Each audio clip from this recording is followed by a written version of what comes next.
श्री सरस्वती मैया की जय, श्री कृष्णचंद्र भगवान की जय। देखिए, आज हम केवल टेस्ट करने के लिए चलाया है ये, और सामान्य बात करेंगे हम कि जो हम पढ़ाएंगे उस पे क्या स्थिति रहेगी। इसके अलावा छोटी मोटी बातों पर चर्चा करेंगे हम। आज विषय को नहीं लेंगे, विषय में छोटी छोटी बात को लेंगे। विशोपकानयनम पुस्तक को देखेंगे। उसमें हम कैसे देखेंगे, विश्वा वगैरह कैसे निकालेंगे। आप विशोपकानयनम पुस्तक अपने सामने ले लें तो अच्छा रहेगा। मैं द्वाराहाट से जुड़ा हूँ गुरुजी। जी जी। द्वाराहाट। द्वारा। नमस्कार जी। जी नमस्कार। नमस्कार जी। मैं निर्मल चंद आपका। त्रिपाठी। हाँ, निर्मल चंद जी त्रिपाठी साहब। हाँ अब जी। कुमाऊं से। हाँ जी। जी जी। अब अगले विद्वान अपना परिचय दें।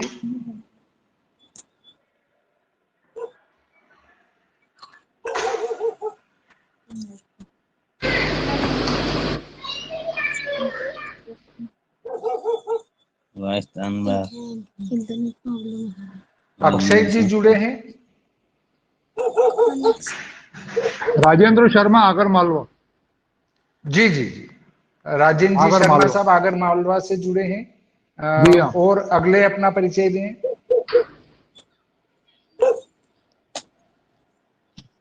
वो चल रहा है उसमें।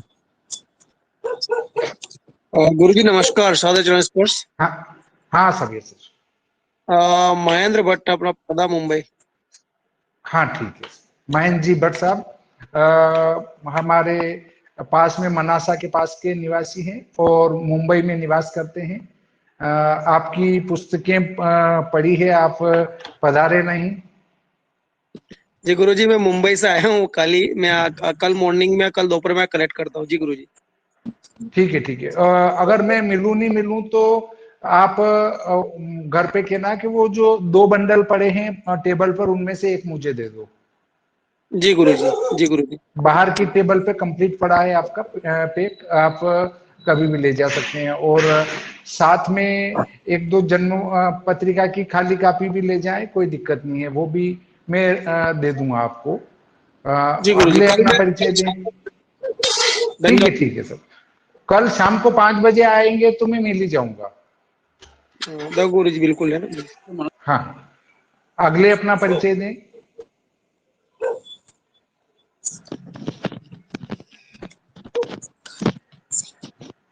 नमस्कार गुरुजी। नमस्कार जी। मैं मदन शर्मा बोल रहा हूँ सर, दौसा से। गुरु जी, मदन जी शर्मा साहब दौसा से हैं। जयपुर के पास दौसा है। हाँ दूसरे सर। अपना परिचय दें।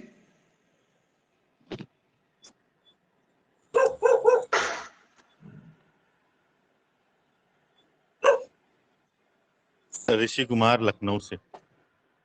ऋषि कुमार जी लखनऊ से हैं। और ये आप सबके लिए अच्छी बात है कि हमारे बीच में 3 जने पुराने हैं। ऋषि कुमार जी साहब लखनऊ से, अ, एक अक्षय जी शर्मा साहब बूंदी के हैं, जयपुर रहते हैं। और एक हैं हमारे क्या नाम है उनका, सत्यनारायण जी।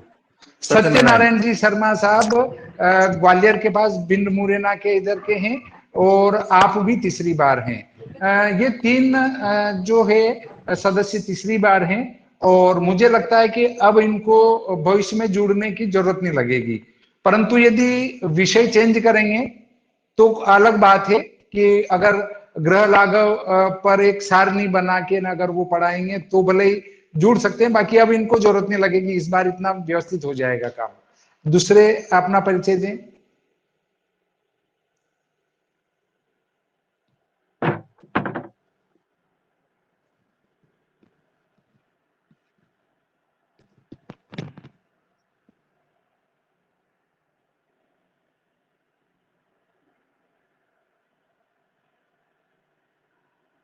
शायद और किसी की आवाज नहीं आ रही या उनका सेटिंग नहीं बैठ पा रहा होगा। तो देखिए मैं आपको मोटे मोटे रूप में बता देता हूं। हमारे पास कलकत्ता से ही एक बिहार से हैं और जो परिचय हो चुका है। इसके अलावा हम कुल 25 एक सदस्य बन रहे हैं यहाँ पर। उसमें से 4-5 सदस्य केवल जन्म पत्रिका वाले हैं और बाकी सभी पंचांग की कक्षा से ही जुड़ेंगे।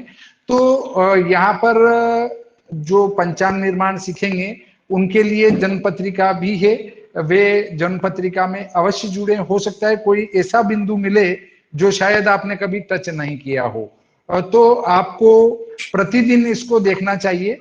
और आज का वीडियो अनलॉक रहेगा, आप इसको सेव करने की जरूरत ही नहीं, प्रतिदिन यूट्यूब पर देख पाएंगे।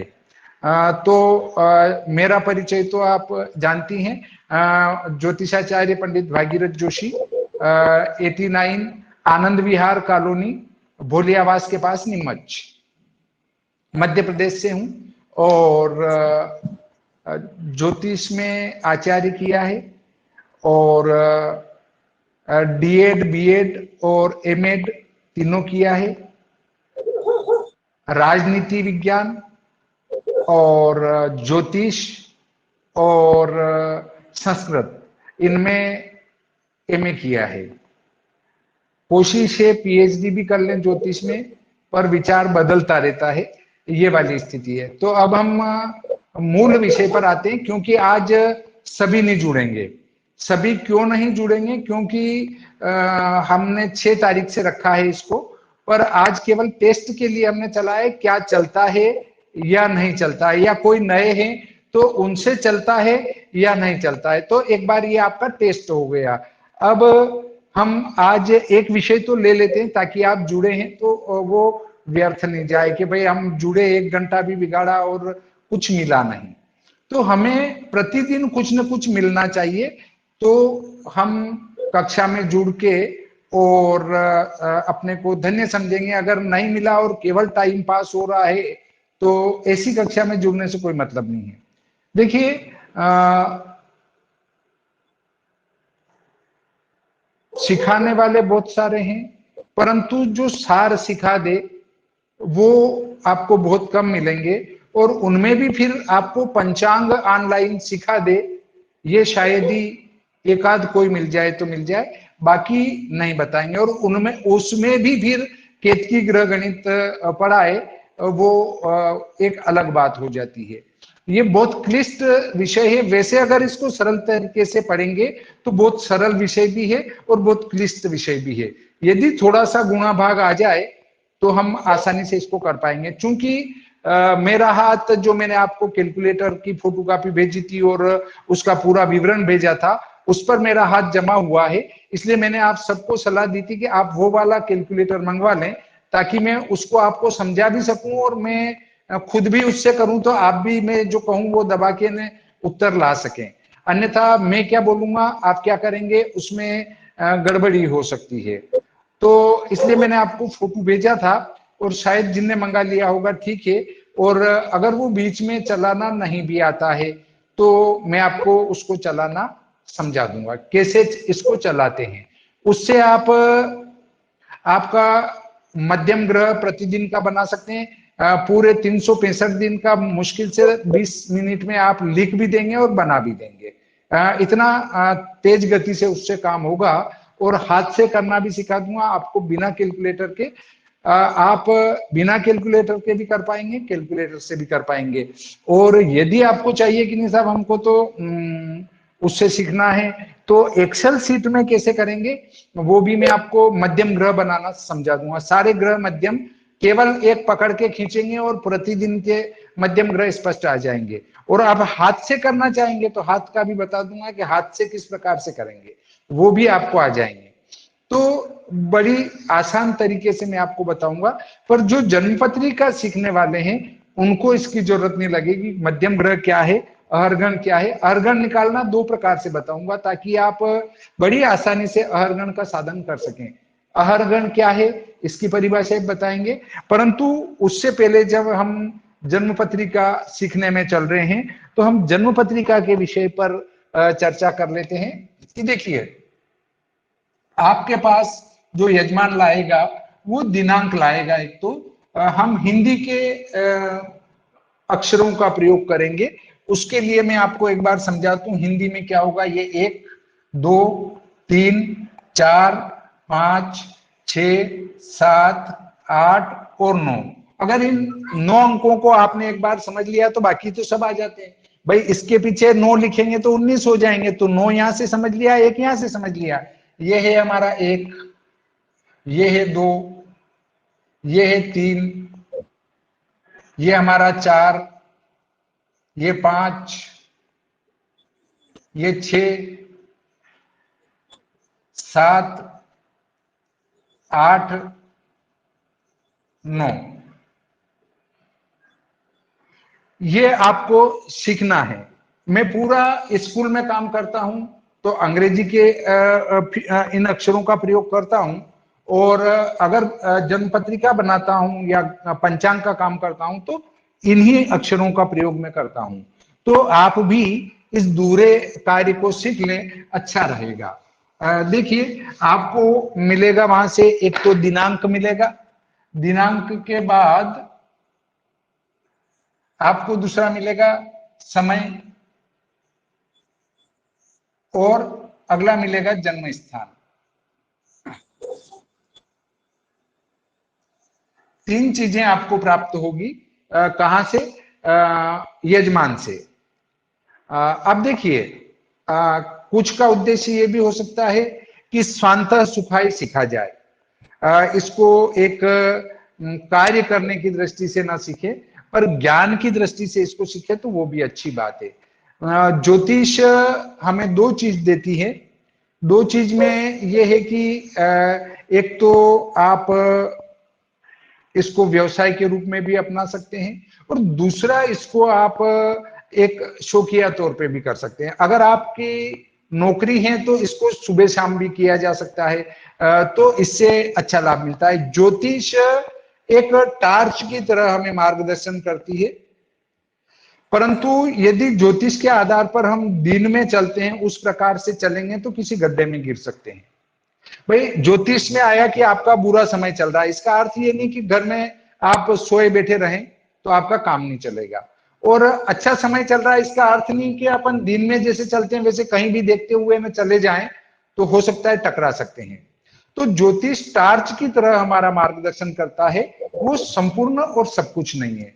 हाँ, यदि कोई बहुत बड़ा विद्वान है तो वैदिक ज्योतिष में तो सब कुछ भरा पड़ा है, वो एक एक चीज को सटीक रूप से बता सकता है। परंतु चूंकि हम कलियुगी व्यक्ति हैं, और कलियुगी व्यक्ति होने के कारण से हमारी बुद्धि अल्प है, और अल्प होने के कारण से हम कहीं ना कहीं कुछ न कुछ चूक जाते हैं, और उस चूक के कारण जो हमें जो फल दिख रहा है वो कभी घटित नहीं होता है। देखिए, कभी भी आप किसी की जन्म पत्रिका देखें, वर्षफल बनाएं, मुहूर्त निकालें, तो छाती ठोक कर कभी किसी की गारंटी न लें। क्योंकि अभी एक लल्लन टॉप पर एक न्यूज पढ़ने में आई थी कि इंदौर में एक पंडित जी से ही अनुष्ठान कराया विवाह के लिए, और उनका विवाह नहीं हुआ। तो पंडित जी जो 60 साल के थे उनको बुला के पीटा और उनके कान काट दिए।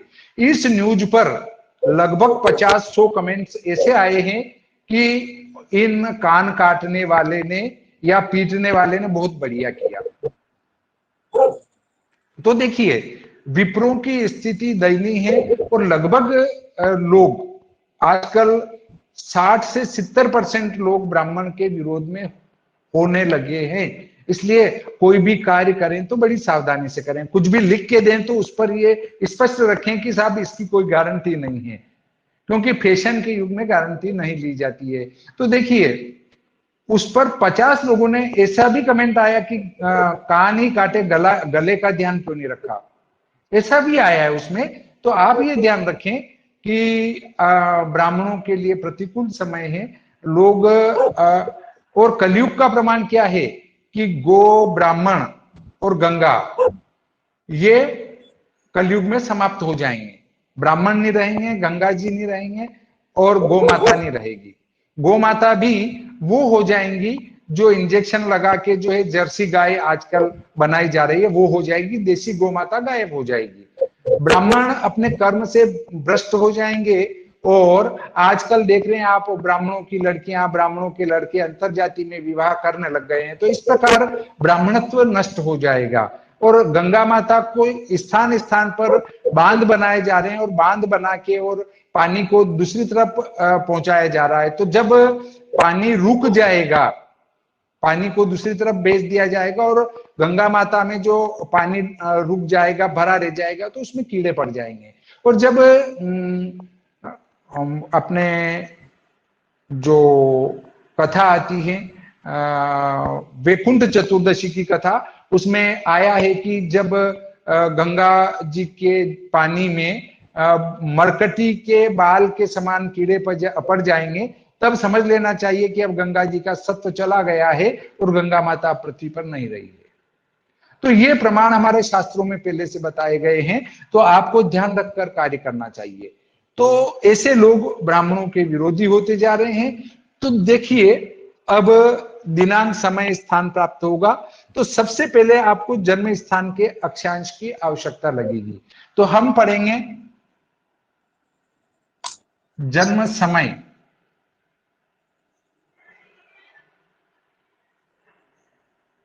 स्टेटा में और जन्म समय लोकल। एक पढ़ेंगे हम जन्म समय मध्यम। ये मध्यम जन्म समय क्या है, लोकल जन्म समय क्या है, जन्म समय स्टैंडर्ड टाइम में क्या है, इसको हम समझेंगे। जब इसको व्यवस्थित समझ लेंगे तो हमारे आगे जन्म पत्रिका बनाने में काफी कुछ सहायता मिलेगी। अयनांश,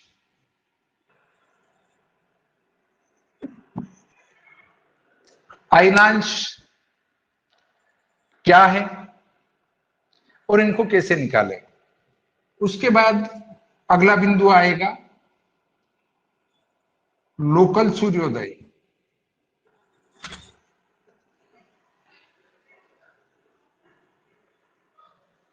और अस्त। दूसरा बिंदु हमारा आएगा मध्यम सूर्योदयास्त।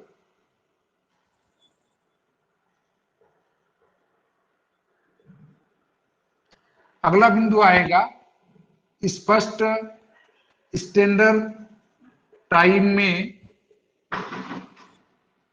सूर्योदयास्त।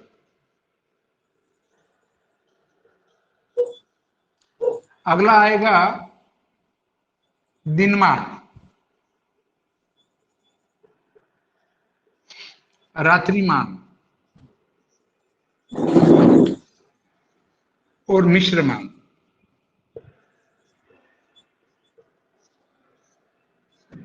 ये बिंदु हमारे आएंगे। इन बिंदुओं को समझने के बाद में ये बिंदु आपके क्लियर हो जाते हैं, उसके बाद हम अगले बिंदु में चर्चा करेंगे वो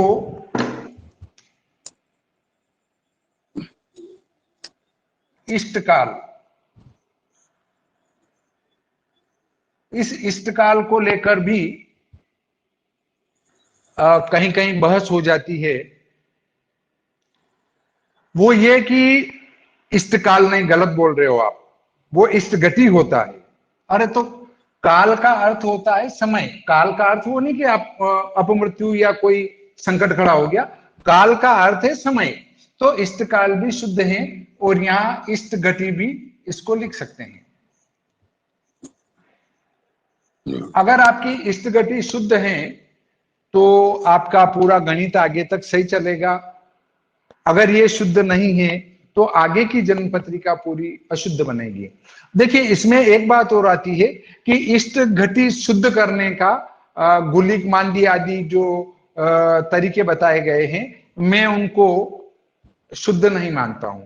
अगर आप इसी जगह एक बार जन्म समय को शुद्ध लेके और गुलिक साधन करें, और एक बार 5 मिनट बढ़ा के अशुद्ध समय लेके गुलिक और वो साधन करके इष्ट गति को शुद्ध करेंगे तो अलग अलग आएगा। इससे मैं उसको शुद्ध नहीं मानता।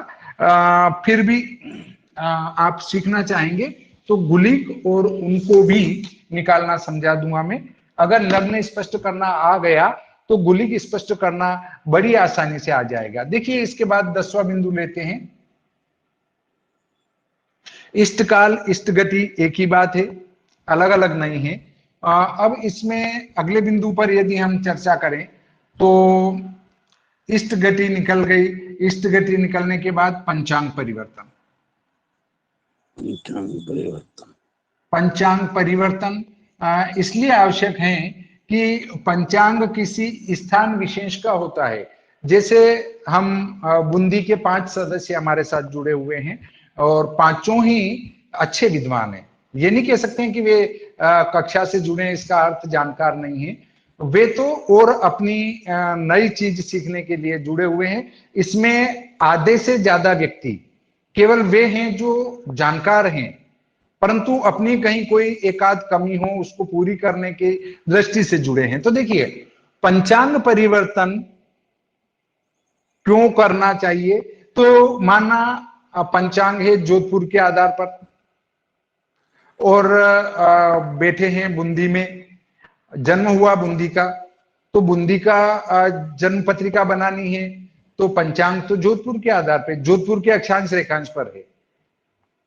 तो क्या करें? उसके लिए आपको पंचांग को जोधपुर से बदलकर बूंदी का बनाना पड़ेगा। इसी प्रकार जैसे पंचांग नीमच का है, नीमच का कौन सा है? श्री भादो माता पंचांग। यदि आप बूंदी में बैठे हैं और पंचांग आपका आ रहा है श्री भादो माता पंचांग, तो ऐसी स्थिति में फिर आपको ये जो भादो माता पंचांग है ये हमारा नीमच के आधार पर बना हुआ है।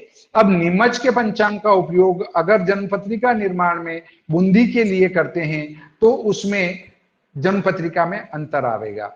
अब आजकल क्या है, पंचांग सभी स्टैंडर्ड टाइप में बनने लग गए हैं, तो सभी कहते हैं पूरे भारत में उपयोगी, परंतु उसको कैसे उपयोग करें इस बात को आपको मैं समझाऊंगा। तो हम पहले पंचांग परिवर्तन भी कर लेंगे। अब उसके बाद हमारा बिंदु आता है पंचांग परिवर्तन और इष्ट काल हो गया। ग्रह स्पष्ट। ग्रह स्पष्ट कैसे करेंगे? ग्रह स्पष्ट आपको करना पड़ेगा। उसके बाद अगला बिंदु आया आपका कि भयात, भभोग और भोग्य रक्षक।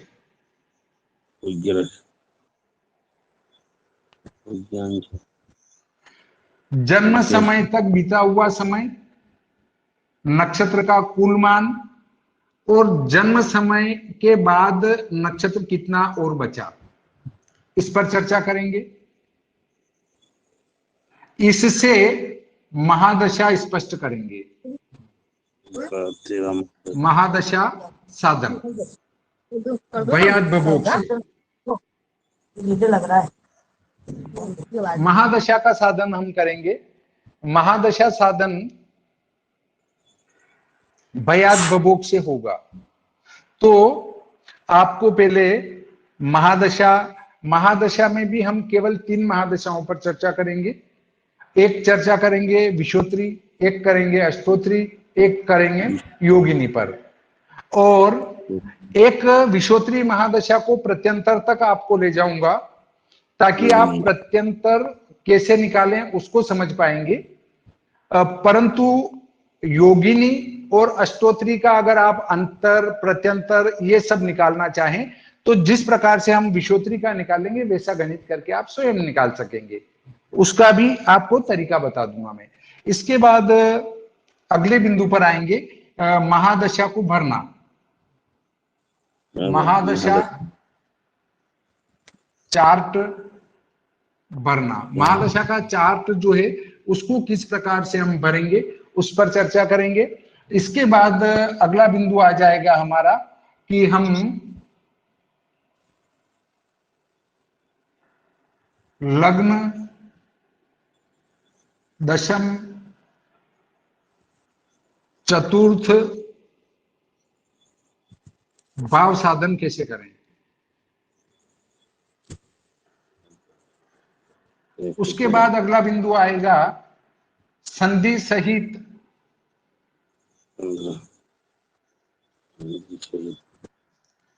द्वादश भाव साधन।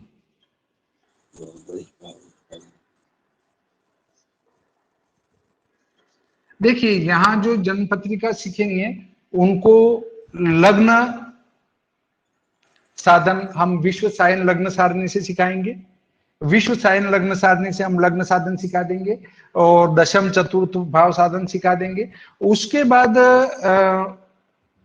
जो पंचांग निर्माण सीखेंगे उनको स्वदेशोदय से लग्न साधन और लग्नात इष्ट और इष्टात लग्न दोनों प्रक्रिया सिखाएंगे। क्योंकि लग्न से इष्ट और इष्ट से लग्न सीखेंगे तो ही जाके आप दैनिक लग्न प्रवेश सारणी बना पाएंगे। दैनिक लग्न प्रवेश सारणी बनाने के लिए आपको लग्न से इष्ट और इष्ट से लग्न निकालना आना ही चाहिए। अगर आपको आ जाता है तो फिर आपको कोई दिक्कत नहीं आएगी। मैं कोशिश करूंगा कि वो भी अगर उस टेबल से हो सका तो आपको उस टेबल से निकालना सिखा दूंगा, ताकि बड़ी आसानी से खेल खेल में आप कर पाएंगे। और नहीं तो पूरा गणित करके आपको समझा दूंगा। उसके लिए चाहे 2 घंटे लगेंगे, 2 घंटे कक्षा चलाकर भी मैं आपको पूरी गणित समझाऊंगा। उसके बाद अगले बिंदु पर चलें तो हम चर्चा करेंगे 17वां बिंदु। संधि सहित द्वादश भाव हो जाते हैं तो हम लग्न कुंडली, लग्न से 16 वर्गीय कुंडली भरेंगे।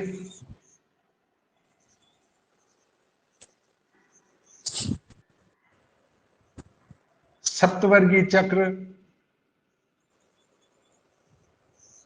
सप्तवर्गीय, उसके बाद तात्कालिक मैत्री, तात्कालिक मैत्री, इसके बाद हम करेंगे पंचधा मैत्री, मैत्री।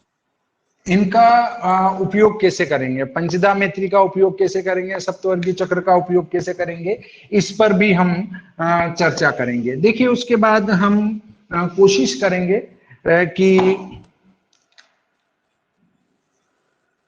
स्वांश कुंडली,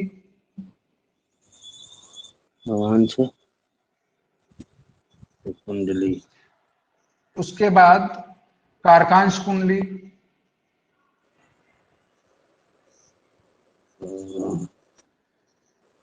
कुंडली, उसके बाद हम चर्चा करेंगे अष्टक वर्ग। अष्टक वर्ग, अष्टक वर्ग में हम केवल त्रिकोण शोधन तक ही पढ़ेंगे।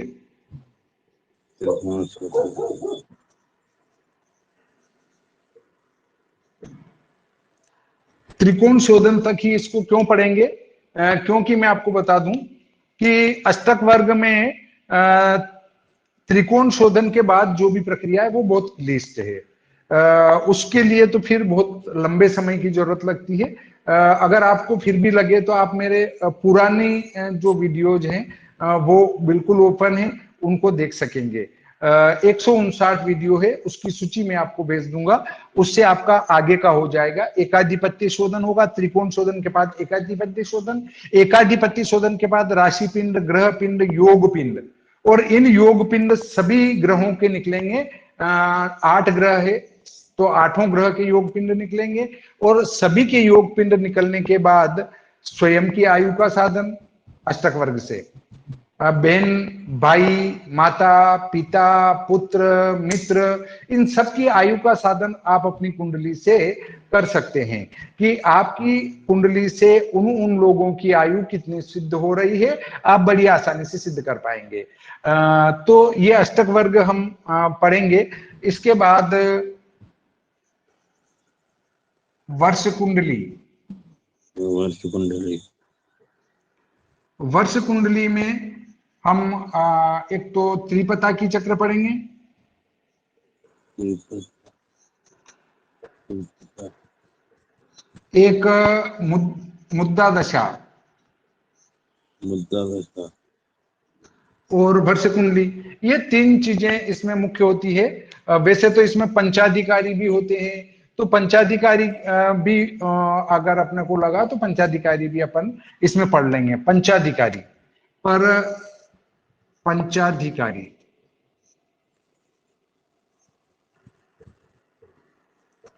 इसके बाद हमारा बिंदु आता है अगला, जो 25 में आएगा।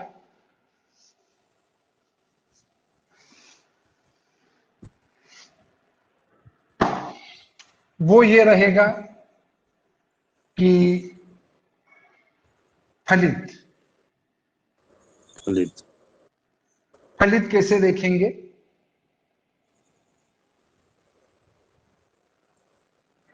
देखना, विश्वोत्तरी विंशोत्तरी महादशा, दशा प्रवेश समाप्ति। दशा प्रवेश मुक्ति, किस प्रकार से देखेंगे इसको?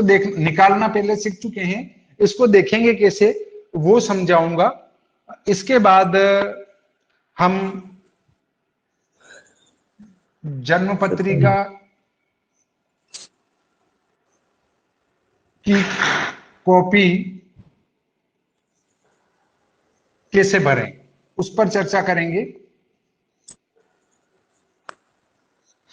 देखिए, जो हमारे सदस्य जुड़े हैं, कितने 25-27 जो भी सदस्य हमसे जुड़े हैं, ये 25-27 सदस्यों के लिए कुंडली अपने पास काफी उपलब्ध है।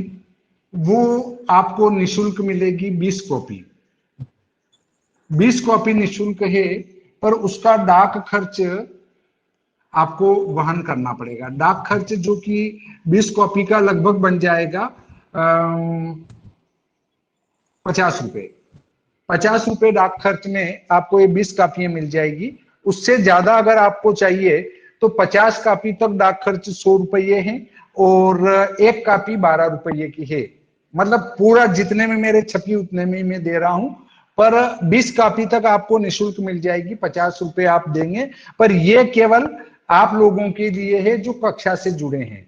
जो कक्षा से नहीं जुड़े हैं उनके लिए ये नहीं है। उनको तो 12 रुपए की एक कॉपी मिलेगी और 20 कॉपी पर 50 रुपए का डाक खर्च देना पड़ेगा। अगर जो कक्षा से नहीं जुड़े वो लेना चाहते हैं तो 240 प्लस 50 रुपए उनको देने पड़ेंगे, और जो कक्षा से जुड़े हैं उनको केवल 50 रुपए देने 20 कॉपी तक। इसके अलावा आप लेते हैं तो फिर आपको 12 रुपए कॉपी से देने पड़ेंगे। अब हमारा शीघ्र ही पंचांग आ रहा है, वो इन 25 से 27 लोगों के लिए मात्र 50 रुपए डाक खर्च में पड़ जाएगा। और बाकी अगर कोई लेता है तो शायद 125 रुपए में एक पंचांग पड़ेगा। एक कॉपी ही सिर्फ आपको 50 रुपए में भेजेंगे। अगर आपने 2 कॉपी मंगाई तो फिर एक कॉपी के पूरा पैसा देना पड़ेगा। ये आप लोगों के लिए जो 25-27 हमारे कक्षा से जुड़े हैं, बाकी के लिए कोई ऑफर नहीं है।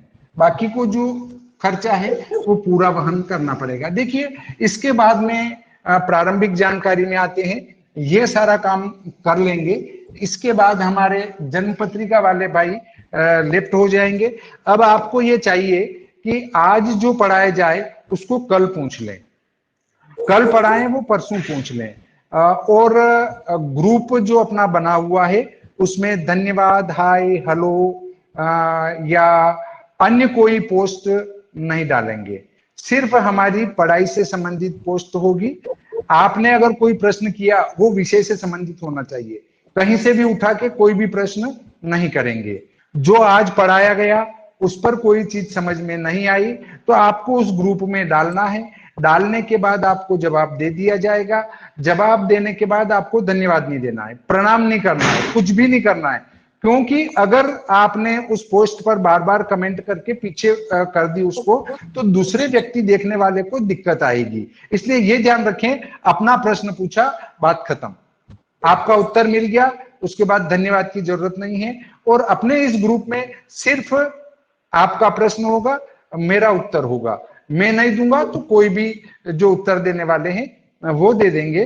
तो आप केवल प्रश्न उत्तर, इससे आगे इसमें कोई कार्य न करें। न कोई आपको अच्छी पुस्तक मिले वो भी न भेजें, और न कोई आपको कोई कमेंट मिले वो वगैरह, इससे हमें कोई लेना देना नहीं है। सिर्फ हम हमारी कक्षा की चर्चा इस ग्रुप में करेंगे। अगर आपको कोई और चर्चा करनी है तो अपना एक और जो ग्रुप है ओपन वाला, उस ग्रुप में आप करें ज्योतिष विचार मंथन। ज्योतिष विचार मंथन में आप जो भी चर्चा करना चाहें, अपनी कक्षा से हटकर जो चर्चा करना है वहां पर करें। धन्यवाद, प्रणाम, नमस्कार, जो भी उधर करें। इधर अपन केवल इसको सिर्फ पढ़ाई के लिए रखेंगे। बाकी आज का प्रश्न कल करें, क्योंकि हाँ प्रणाम साहब, बहुत लेट जुड़े, क्या बात है? गुरुदेव थोड़ा सा व्यस्त हो गया था। कोई बात अक्षय बूंदी। हाँ, आज का वीडियो पूरा दे देंगे, कोई दिक्कत वाली बात नहीं है। तो आज का प्रश्न कल पूछे। अगर आपने आज का प्रश्न 3 दिन बाद पूछा तो हमारे विषय में विघ्न उपस्थित होगा।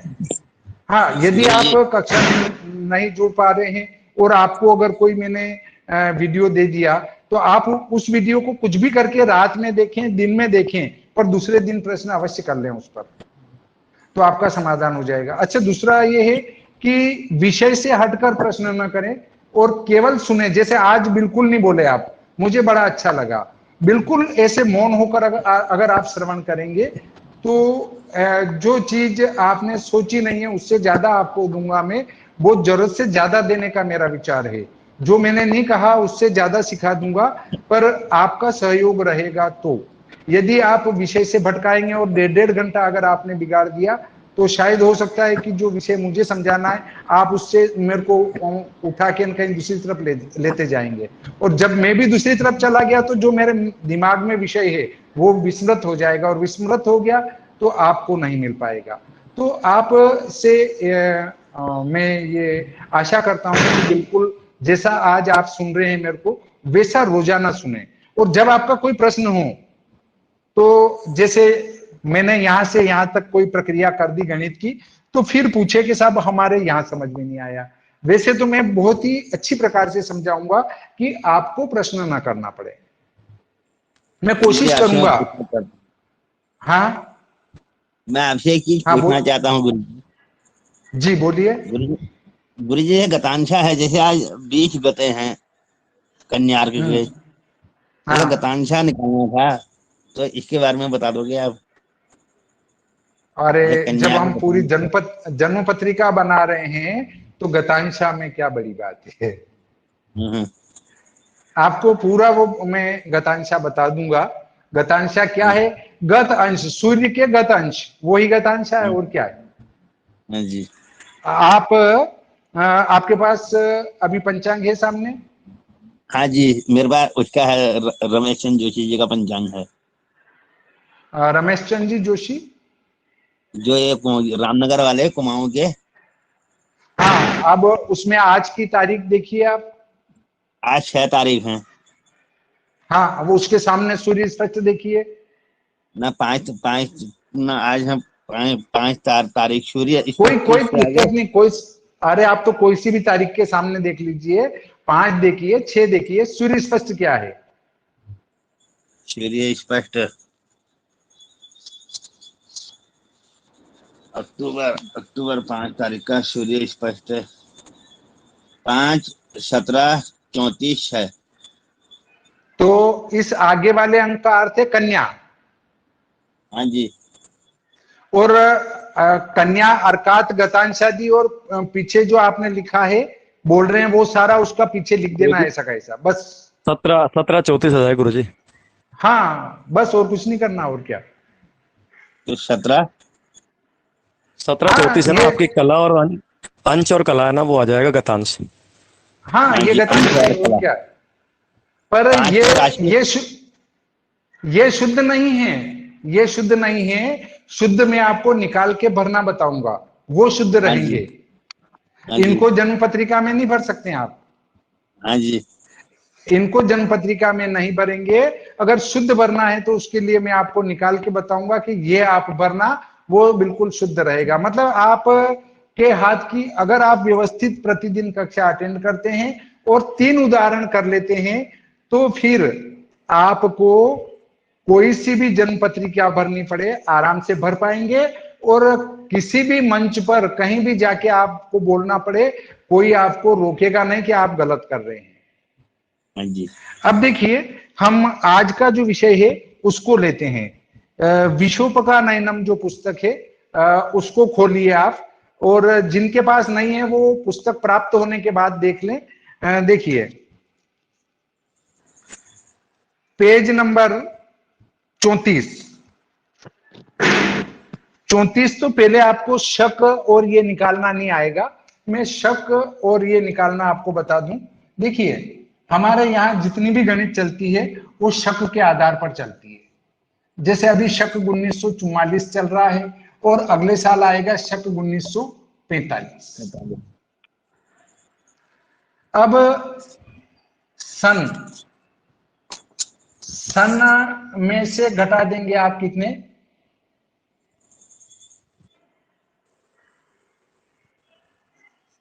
78, तो शक आ जाएगा। सन कौन सा होगा, अप्रैल से दिसंबर तक, अप्रैल से दिसंबर तक आपको 78 घटाना है तो शक आ जाएगा, ठीक है। और उसके बाद अगर आपके पास संवत है तो संवत में से 135 घटा देंगे तो शक आ जाएगा। अगर आपको समझ में नहीं आ रहा है साहब ये शक क्या है, तो आप तो सन में से 78 घटा दीजिए। जैसे अभी 2022 चल रहा है तो 22 में से 78 घटा देता हूं मैं, 12 में से 8 4, 12 में से 8 4, ये 1944, ये 1944 शक है। इसी प्रकार अगर सम्मत में से 135 घटाएंगे, अभी 2079 चल रहा है, 135 घटा देंगे तो 4 4 9 1, 1944। अगर आपको सन याद है तो भी शक निकाल सकते हैं, संवत याद है तो भी शक निकाल सकते हैं। इस प्रकार से जो सन देखेंगे वो अप्रैल से दिसंबर वाला लेंगे यहां पर तो शक आएगा। गुरुजी देखिए ये अप्रैल, गुरुजी ये अप्रैल हाँ? से दिसंबर फिक्स ही है क्या? जैसे 1 अप्रैल से लेना है कि 12 से लेना है, 10 से नहीं लेना है, कैसे? नहीं, जैसे आपका इस वर्ष जो है मार्च से ही अपना नया संवत चल गया था, अगला चलेगा, मतलब हाँ। लगभग 23 मार्च से आपका नया संवत प्रारंभ हो जाएगा। हाँ तो अपने को मार्च से लेना है, पर उससे अगला वाला चलेगा वो 9 अप्रैल से चलेगा, तो फिर 9 अप्रैल से देखना है, फिक्स ये नहीं कि 1 अप्रैल को ले लेना। मतलब आपका 15 मार्च से 15 अप्रैल के बीच में नया संवत, नया शक प्रारंभ हो जाता है। और शक हम कौन सा लेंगे, वो जो चैत्र शुक्ल पक्ष प्रतिपदा को प्रारंभ होगा। चैत्र शुक्ल पक्ष प्रतिपदा को प्रारंभ होने वाले को ही हम यहां पर लेंगे, न कि वो जो हमारा शक 21 मार्च से चालू हो जाता है उसको नहीं लेंगे। जो राष्ट्रीय शक है उसको हम यहाँ ग्रहण नहीं करेंगे, हम तो जो चैत्र प्रतिपदा वाला शक है यहाँ लेंगे। तो वो 15 मार्च के बाद चलेगा और 15 अप्रैल के पहले चलेगा। इसलिए मोटे रूप से मैंने कहा कि अप्रैल से आप उसको गिन लें। नहीं तो गुरुजी जैसे पंचांग में लिखना पड़े, पंचांग में लिखने के लिए फिर वहां तो गणित की आवश्यकता पड़ेगी कि 1945 कैसे आया, 1944 कैसे आया। नहीं, गणित की कोई आवश्यकता नहीं पड़ेगी उसमें, क्योंकि आप जो है आपका जो चैत्र शुक्ल पक्ष चला वहां अगर 8 अप्रैल से 9 अप्रैल से चालू हो रहा है तो आपको 9 अप्रैल से इसको मानना है, तो 9 अप्रैल को 78 घटाना और क्या। अच्छा ठीक। हाँ, और अगर 8 अप्रैल को पुराना संवत चल रहा है, ठीक है, 8 अप्रैल को पुराना संवत चल रहा है तो इसमें एक बढ़ा के घटा दो, तो 14 में से 9 गए, 14 में से 9 गए तो 5, नहीं सन में से घटाना है, मैं गलत घटा रहा हूं। नहीं तो फिर तो सन आपका तो तिथियां भी तो लग जाती है ना। अरे 2022 तो यहाँ गुणती कर देता हूं मैं, तो 12 में से 9 गए 3, तो 12 में से 8 गए 4, तो ये 1943 रहेगा। मतलब जब आपका नया संवत प्रारंभ नहीं हो रहा है, चैत्र कृष्ण पक्ष में देखना है इसका, एक ज्यादा घटाना पड़ेगा। अगर आप ऐसा ही अगर इसी साल का देखना चाहते हैं, जैसे 2023 में 2023 की जनवरी में कौन सा शक रहेगा, तो जनवरी के लिए आपको एक ज्यादा घटाना है, मतलब गुणस्सी घटाना है। तो गुणस्सी घटाएंगे, 13 में से 9 4, 12 में से 8 4 और 1944, ये हो गया। जनवरी से मार्च तक हम गुणस्सी घटाएंगे सन में से, और वैसे 78 घटाएंगे। पर ये 15 मार्च से 15 अप्रैल का चक्कर आपको समझना पड़ेगा। 15 मार्च से 15 अप्रैल के बीच में कब चैत्र शुक्ल पक्ष की प्रतिपदा लगी, वहां से हम इसको माने। और यदि आपको वहां से मानना है राष्ट्रीय तिथि से, तो राष्ट्रीय तिथि से मानने के लिए आपको मार्च की 21 मार्च को देखना पड़ेगा। 21 मार्च को आपको 78 ही घटाना पड़ेगा, तो ये शक चलेगा। वो राष्ट्रीय मिति जब बताऊंगा तो वहां घटाना मैं आपको समझा दूंगा। अब देखिए, इस साल ये शक चल रहा है 1944, और अगला रहेगा 1945। शक 1945 रहेगा, तो हम शक 1945 पर चर्चा करते हैं। शक 1945, इसमें आप देखें पेज नंबर 34। पेज नंबर 34 पर 1945 के सामने आप देखेंगे, और 34 पर नहीं है, 33 पेज नंबर 32 देखेंगे। पहले पेज नंबर 32 1945 के सामने देखें। 1945 के सामने और ऊपर देखते हैं तो वर्षा ऊपर से उतारा और 1945 को आगे बढ़ाया तो 13 मिलता है, अर्थात वर्षा के विश्वा 1945 में 13 रहेंगे। उसके बाद आगे बढ़ा तो धान्य 5, उसके बाद आगे तृण 5, शीत 13, तेज 17, वायु 13, वृद्धि 15, क्षय 15, विग्रह 11, निष्पत्ति सिद्धि 10, धर्म 5, सत्य 3, क्षुधा 9, तृषा 15, निंद्रा 7, आलस्य 15, उद्यम 13, शांति 15, क्रोध 13, दंभ 5, लोभ 3, मैथुन 15, रस निष्पत्ति 9, फल निष्पत्ति 11, उत्साह 11। इसके बाद अगले जो है वो पेज नंबर 33 पर है। 1945 के सामने ऊपर से इस प्रकार लेते जाएंगे तो उग्र, पाप, पुण्य, व्याधि, व्याधिनाश, आचार, अनाचार, मरण, जन्म, देश उपद्रव, देश स्वस्थता, चोर भय, चोरनाश, अग्नि, अग्निशांत, उद्भिद, जरायुज, अंडज, स्वेदज, टिड्डी, तोता, मूषक, सोना, तांबा, स्वचक्र, परचक्र, वृष्टि और अनावृष्टि, ये सारे विश्वा आपके सामने आ जाएंगे। तो ये शक 1901 से लगाकर आपको 500 साल के मिल जाएंगे। शक 1901 से लगाकर शक 2400 तक के विश्वा कंप्लीट आपको निकलाए मिलेंगे। आपको गणित करने की कतई आवश्यकता नहीं पड़ेगी। अब अगले बिंदु पर हम चर्चा करें तो उसके बाद आता है वर्ष के राजा की सूची। पेज नंबर 53 पर पेज नंबर 53 को देखेंगे और संवत को देखेंगे। अभी संवत चल रहा है 2079। 2079 का जो राजा है वो शनि है, और अगला जो संवत चलेगा वो 2080 चलेगा, उसका जो राजा है बुध है। तो 2045 के अपन लाभ खर्च 1945 शक 1945 और संवत 2080। संवत 2080 ये बीच में क्यों बोल रहे हैं कोई? अरे तो क्लास ज्वाइन हो रही थी ना गुरुजी की। अरे आपका वो बता दीजिए, बीच में फोन में भी बात हो गया था। अरे ये आपका वो म्यूट करो।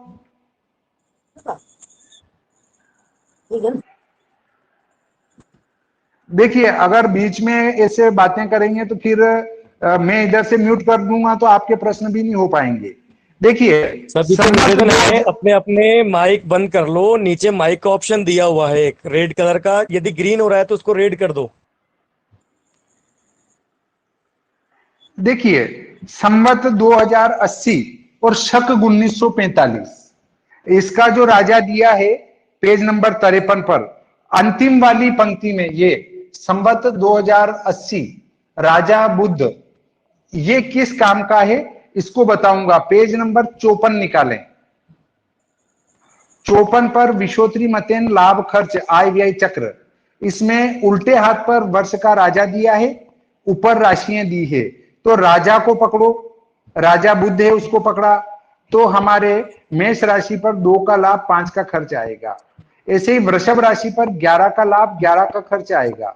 मिथुन राशि पर 2 का लाभ 11 का खर्च आएगा। ऐसे सभी राशियों का आपको लाभ खर्च देखना है वर्ष के राजा से। अगर आप विशोत्री मत मानते हैं तो इससे देखें, अष्टोत्री इसके नीचे दिया है, योगिनी उसके नीचे दिया है। 55 पेज पे द्वादशोत्री, षोडशोत्री, षट्त्रिंशति का, और पेज नंबर 56 के ऊपर षष्ठीहाइनी मत से और शताब्दी का और पंचोत्री मत से 9 प्रकार से लाभ खर्च निकालने की विधि यहां आपको मिल जाएगी। इसके बाद पलभा, इसकी आपको अभी जरूरत नहीं है, पलभा को मैं फिर से समझाऊंगा। अगस्त्य लोक दर्शन की आपको आवश्यकता नहीं है, इसको भी मैं फिर समझाऊंगा। ये पंचांगकर्ताओं के काम की चीज है, इनको समझा दूंगा। उसके बाद अगर आप पेज नंबर 70 पर आते हैं, पेज नंबर 70 पर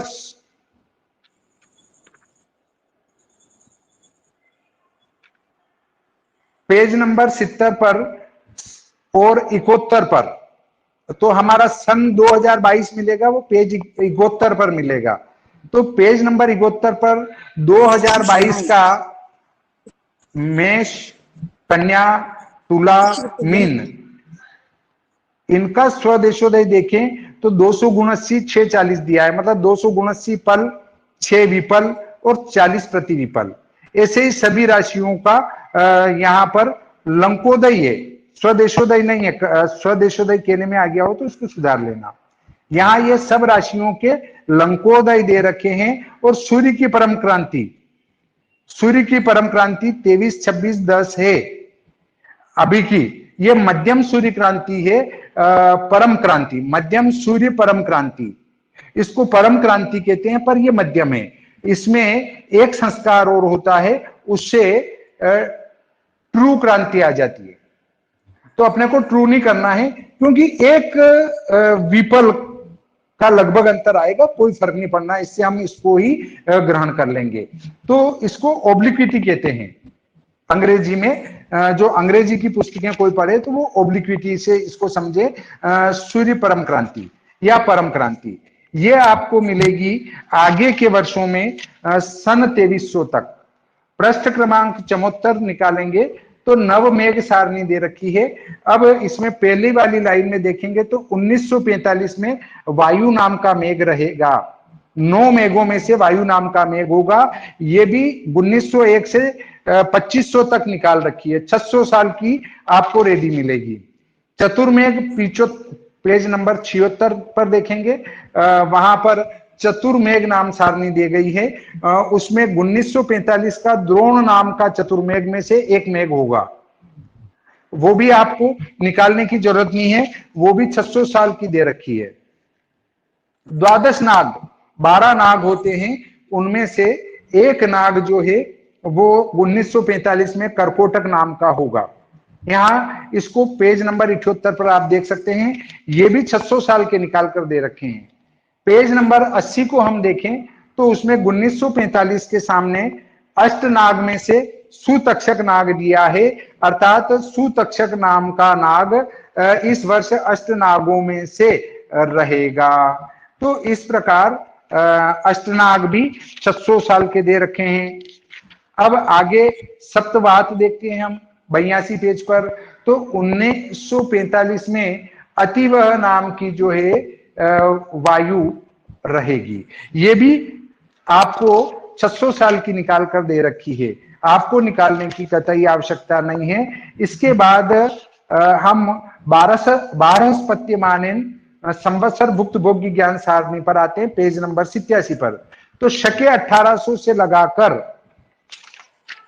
अगर हम आगे देखें तो शके 2500 तक 700 साल के सभी संवत के भुक्त भोग्य निकाल कर दे रखे हैं। अब 1945 का हम देखें पेज नंबर 88 पर, तो 1945 में 51 नंबर का पिंगल नाम का संवत्सर होगा। मेष संक्रांति जिस समय प्रवेश होगी उस समय इसका भुक्त क्या दिया है? 1-10-13-26, 1-10-13-26। और भोग्य क्या दिया है? ये भुक्त है। ये किसका भुक्त है? ये पिंगल संवत्सर का भुक्त है। अब इसका भोग्य क्या है, इस पर चर्चा करते हैं। भोग्य भी इसी में दे रखा है, देखिए 1945 के सामने 10-19-46-34, 10-19-46-34। मतलब जब आपका मेष संक्रांति 1945 में प्रवेश होगी उस समय पिंगल संवत 1 माह 10 दिन 13 घटी 26 पल बीत चुका होगा और इसका भोग्य रहेगा 10 माह 19 दिन 46 घटी 34 पल। इतना और बीतना शेष रहेगा पिंगल नाम का संवत्सर और इसके निकालने की विधि भी यहां दी गई है। तो इस प्रकार आज का ये प्रकरण हम यहीं समाप्त करते हैं। किसी को कोई शंका हो तो प्रश्न कर सकते हैं।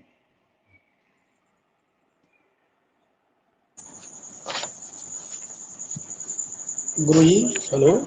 हाँ गुरुदेव, गुरुदेव मैं परिचय देना चाहता हूँ। हाँ बोलिए, हाँ बोलिए आप तो।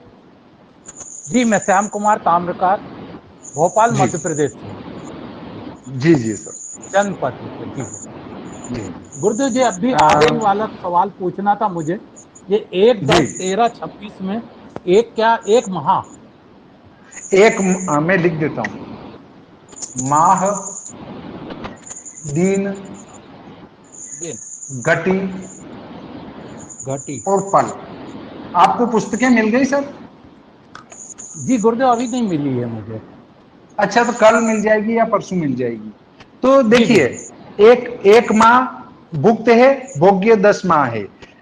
दिन भुक्त है 10 और भोग्य है 19। गति भुक्त है 13 और भोग्य है 46। पल भुक्त है 26 और भोग्य है 34। हाँ गुरु जी क्षमा, लेकिन मैं कहूंगा कि ये शिवराम जी जो है उनसे मेरा थोड़ा सा निवेदन ये है कि कृपया अपने वस्त्रों को अगर पहन ले तो ठीक रहे, क्योंकि और भी यहाँ पे माता बहनें क्लास में हो सकती है। हाँ, तो मेरे को तो नहीं दिख रहे हैं इधर। तो कब वस्त्र एक कोई दुपट्टा डाल लें, अच्छा रहेगा। हाँ, और कोई प्रश्न?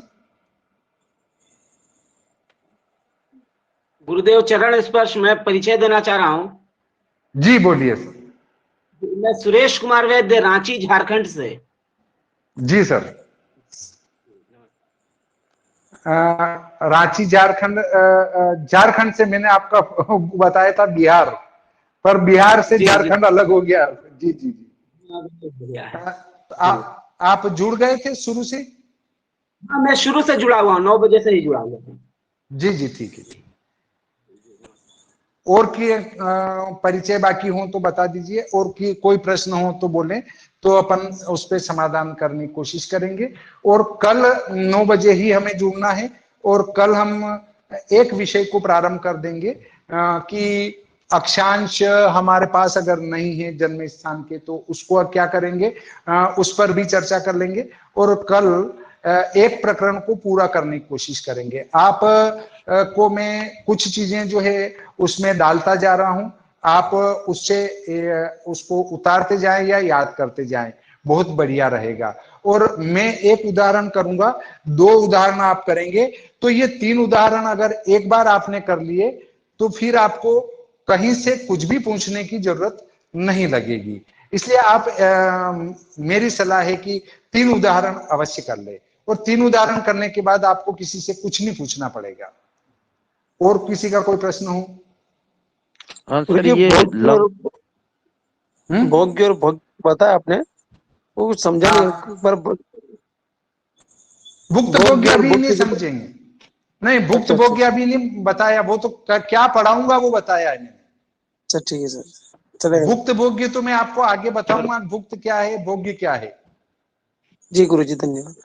मतलब यहाँ जो लिखा है भुक्त, तो मेष संक्रांति के दिन मेष संक्रांति जिस समय प्रवेश हुई उस समय ये पिंगल नाम का जो संवत्सर है वो 1 माह 10 दिन 13 घटी 26 पल बीत चुका होगा। भुक्त का अर्थ है बीत जाना और भोग्य का अर्थ है 10 माह 19 दिन 46 घटी 34 पल ये बीतना शेष है, मतलब इतना और ये बचा है। तो अब जैसे अभी अपन खड़े हैं या बैठे हैं वो हमारा संवत चल रहा है 2079। अब 2079 में आश्विन शुक्ल पक्ष दशमी तक जितना बीत गया वो भुक्त हो गया और अब जितना ये संवत बचा है वो भोग्य। सर मैं ये पूछ रहा था लंकोदय और इस सूर्य परम क्रांति क्या होती है सर? हेलो, परम क्रांति नहीं, अभी ये प्रश्न न करें आप। आपका नाम भी बताते जाएं ठीक रहेगा। हाँ, मदनलाल शर्मा दौसा से हूँ सर। जी जी, नहीं ये जहां जिस बिंदु पर अपन आएंगे पर जाकर आपके इन प्रश्नों के उत्तर मैं बताता जाऊंगा। ठीक सर, ठीक। मतलब जब अपन सूर्य क्रांति पढ़ेंगे तो सूर्य क्रांति में आपका ये क्लियर करूंगा मैं। ठीक। एक तो डिक्लिनेशन होती है क्रांति, क्रांति का अर्थ है ओब्लिक्विटी, और ग्रह क्रांति, ग्रह क्रांति कहते हैं उसको डिक्लिनेशन, डिक्लिनेशन और ओब्लिक्विटी। परम क्रांति का अर्थ है कि वो सूर्य उत्तर में अधिकतम कहां तक जा सकता है और दक्षिण में अधिकतम कहां तक जा सकता है, सूर्य या ग्रह, उसको ही परम क्रांति कहते हैं। और क्रांति उसको कहते हैं जहां वो ग्रह वर्तमान में चल रहा है, वो क्रांति है उसकी डिक्लिनेशन। और परम क्रांति मतलब वो अधिकतम कहां तक जा सकता है। जैसे आप भारत में रहते हैं तो बिना किसी रोक टोक के आप अधिकतम कहां तक जा सकते हैं, पश्चिम में, तो पश्चिम में आप पाकिस्तान की सीमा तक जा सकते हैं, उससे आगे नहीं जा सकते हैं। इसी प्रकार पूर्व में जाएंगे तो कहां तक जाएंगे, वो लास्ट में जो पूर्वी छोर है हमारा बर्मा के सीमा तक, वहां तक जा सकते हैं। तो इसको कहेंगे ओब्लिक्विटी, कि आप कहां तक जा सकते हैं। और अभी कहाँ हैं, अभी आप बूंदी में बैठे हैं, जैसे दौसा में बैठे हैं, तो दौसा क्या है, आपकी क्रांति हो गई, और वो क्या हो गया, आपका परम क्रांति हो गई। ये है। हम आज तो केवल बिंदु बताए हैं मैंने आपको, इन सभी बिंदुओं को मैं क्लियर करूंगा, पर आप इनको एक अलग पेज पर नोट करते जाएं। जब इन चीजों को पढ़ाएं तो उस समय इन प्रश्नों को कर लें, ताकि मस्तिष्क में ये प्रश्न नहीं रहे आपके।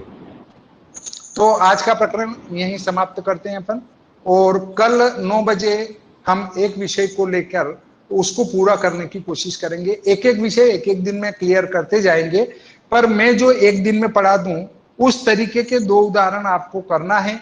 अगर वैसा अगर आप करते रहे तो फिर उसके बाद आपको कुछ पूछने की जरूरत नहीं लगेगी। ठीक है।